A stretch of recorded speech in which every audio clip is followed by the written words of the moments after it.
오늘은 내가 아니요 그리스도께서 사시는 삶 실전편에 대한 내용입니다. 여러분들께서 아주 잘 아시는 포도원지기 비유에 대해서 말씀을 나눌 텐데, 이 포도원지기에 아들들 둘이 있었습니다.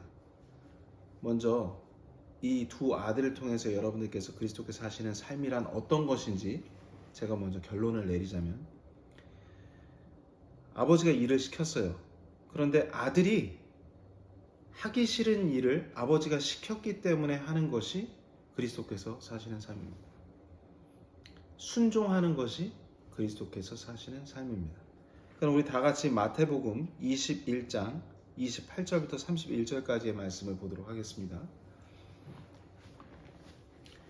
그러나 너희는 어떻게 생각하느냐?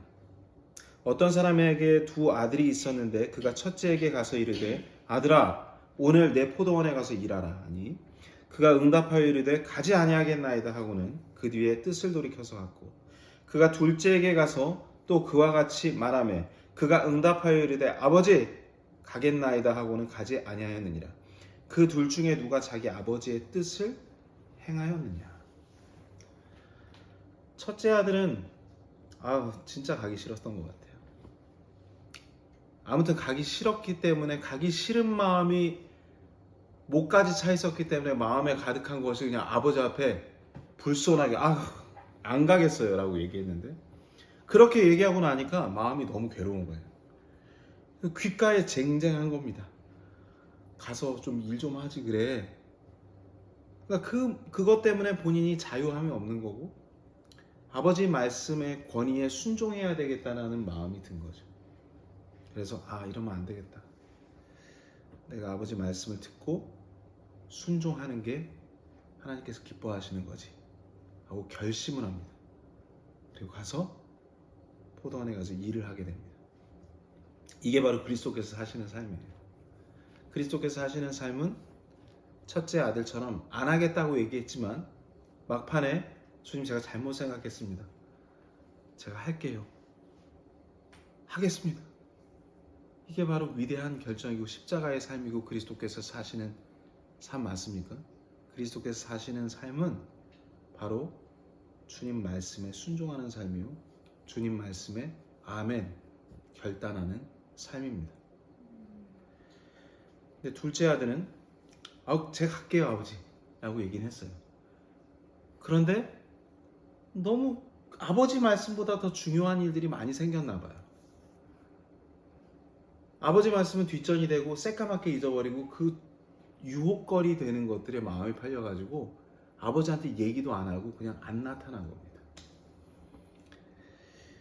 종교인들이 그렇죠.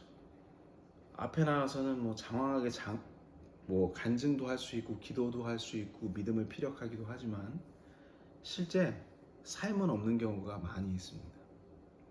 우리의 모습이, 사실 이건 저한테도 하는 얘기인데 그렇지 않았나 돌이켜봐야 됩니다. 그렇다고 해서 이 두 구원받은 아들들로 본다라고 한다면 어떤 자들이 주님께 쓰임받는 사람이냐 여러분들께서 보셔야 되는데, 첫째 아들 솔직했죠? 하기 싫습니다. 그러나 그럼에도 불구하고 아버지 제가 아버지 말씀에 순종해서 하겠습니다. 그냥 가서 행동으로 보여드린 거죠. 그런 자들을 쓰신다. 근데 안 쓰시는 분들은, 안 쓰는 사람들의 부류는 말만 하고 하지 않는 사람들. 그래서 하나님의 왕국은 말에 있지 아니하고 권능에 있다. 말에 있지 아니하고 행동을 한다. 우리 안에 하나님의 왕국이 계심은 우리 안에 예수 그리스도의 영께서 계신다라는 건데, 그런 사람은 말만 하는 사람이 아니라 조용히 행동으로 있어야 할 곳에 나타나서 묵묵히 주의 일을 한다.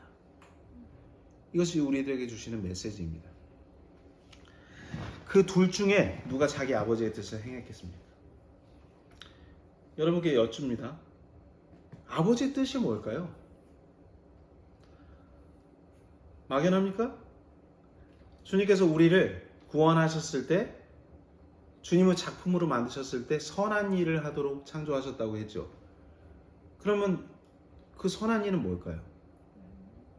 뭡니까?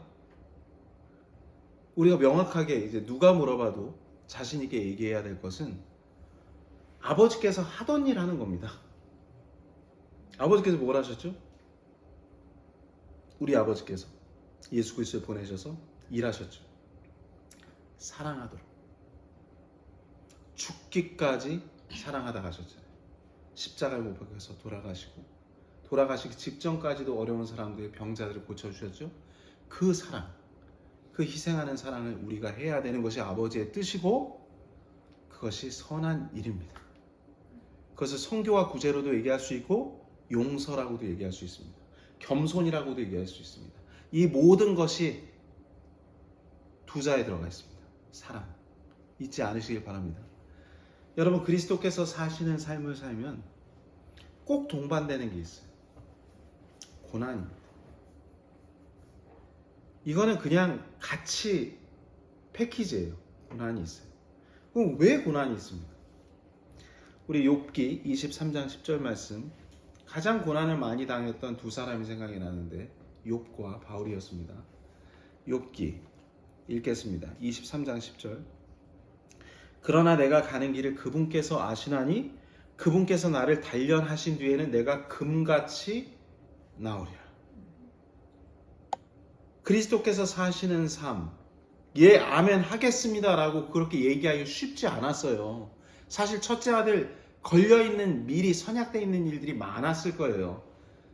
약속된 것들을 거절하기는 쉽지 않은 일입니다만 거기에서 주님을 먼저 선택했었던 일들에 대한 내용은 안 나와 있지만 우리가 주님의 말씀에 순종할 때는 뭔가를 희생하고 버려야 될 일이 생긴다는 얘기죠.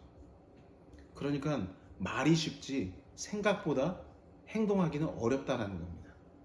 그걸 고난이라고 얘기하죠. 욥이 그런 고난을 많이 당했습니다. 주님께서 그러십니다. 내가 가는 길을 그분께서 아신다. 그분께서 내 일거수일투족을 다 알고 계신다. 그렇기 때문에 주님께서 나에게 꼭 필요한 것들을 주시는 분이다. 가장 극심한 고난 가운데 있을 때 욥이 가지고 있는 것들을 다 잃었을 때 이런 고백을 한다는 게 놀랍지 않습니까? 그리고 그분께서 나를 단련하신 뒤에는 내가 금같이 나오리라. 금을 단련하기 위해서는 용광로에 들어가야 됩니다. 그럼 거기에는 철광석도 묻어 있을 거고 온갖 종류의 구리, 아연, 뭐 여러 가지 니켈 같은 것들, 흙 같은 것들도 뭉쳐 있는 흙덩어리거든요. 그게 용광로에 들어갔을 때 뭐가 걸러져야 되죠? 여러분, 고난 받을 때 왜 고난을 받겠습니까? 주님께서 쓰시기 위해서인데 왜 고난을 쓰시기 위해서 반드시 우선시 돼야 되는 게 무엇이냐? 불순물을 제거해야 되는 겁니다. 주님의 선한 도구로 쓰기 위해서 불순물이 있으면 안 되는 거예요. 그래서 철광석이나 아연이나 구리나 니켈이나 이런 흙덩어리 같은 것들을 다 제거하기 위해서는 불을 통과해야 되는 겁니다. 그래야 순수한 금이 나오기 때문이죠. 여러분들이 왜 고난을 당할까 그런 생각이 속속 들으셨을 수가 있어요. 그건 주님께서 사랑하시기 때문에 나를 쓰시기 위해서, 근데 나를 쓰시기 전에 주님의 거룩한 도구가 되기 위해서 불순물을 제거해 주십니다. 그러면 금은 뭡니까, 여러분? 불순물이 제거되면 우리 안에 예수 그리스도의 형상이 만들어지는 겁니다. 순수한 금처럼 되는 거예요. 그럼 그때부터 쓰임받는 거예요. 내가 주님보다 우선시 되는 자녀들, 내가 주님보다 우선시 됐었던 야망들, 그러나 그 이전에 여러분들께서 했었던 기도, 주님께 쓰임받고 싶습니다. 그 기도가 응답받기 위해서는 즉시 주님께서 불순물 제거 작업이 들어갑니다. 나보다 더 사랑하는 걸 우리 주님께서 나보다 나를 더 잘 아세요. 내 가는 길 다 아시잖아요. 그러니까 그 안에 있는 사람들을 나로부터 멀리 띄워버리는 일이 생기고 배신당하는 일이 생기고 탕진해버리는 일이 생기는 겁니다. 놀랍죠? 그게 없어야 돼요. 그게 없어야지 아무나 주님의 일을 시키는 게 아닙니다. 저는 지금 얘기하는 게 사람들 앞에서 퍼포먼스 하듯이 종교생활 얘기하는 게 아니라 주님이 직접 사용하는 사람들에 대한 내용입니다. 불순물이 없어야 주님을 만날 수가 있습니다. 주님을 교제할 수 있습니다. 한마디로 얘기하자면 이 불순물은 뭐냐? 주님과 나 사이를 가로막고 있었던 어떠한 담 같은 겁니다. 경계 같은 것들이에요. 이런 경계가 없어져야지, 이 담들이 허물어져 버려야지 주님과 내가 하나가 되는 겁니다. 내가 그리스도 안에 있고 그리스도께서 내 안에 있어 주님께서 원하시는 일을 자유롭게 할 수 있게끔 되는 거죠. 그러니까 반드시 이게 없어져야 돼요. 그러니까 이게 고난받을 때 이건 축복인 겁니다. 이상하게 생각하지 마시고, 아, 주님, 내 안에 있는 불순물을 하나도 남김없이 제거해 주시면 감사드립니다. 제가 너무 어리석어서 지금 슬퍼하고 있는 게 이 조그만 것만 봐서 마음이 괴롭고 힘들었습니다. 여러분 마음에 결단하시죠? 주님께 순종하겠습니다. 순종하기 위해서 꼭 필요한 건 열매 맺는 가지마다 더 정결케 하시는 주님의 불순물 제거 작업이 있다는 겁니다.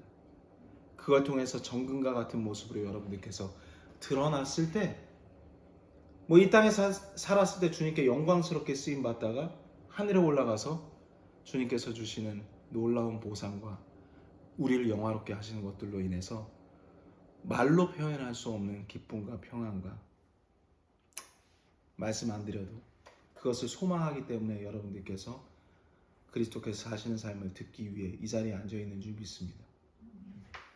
제가 오늘 드린 이 설교 말씀이 몇몇 중요한 것들이 여러분 마음판에 깊이 박혀서 모든 일에 감사할 수 있는 그러한 메시지가 되시기를 간절히 바라고 축복합니다.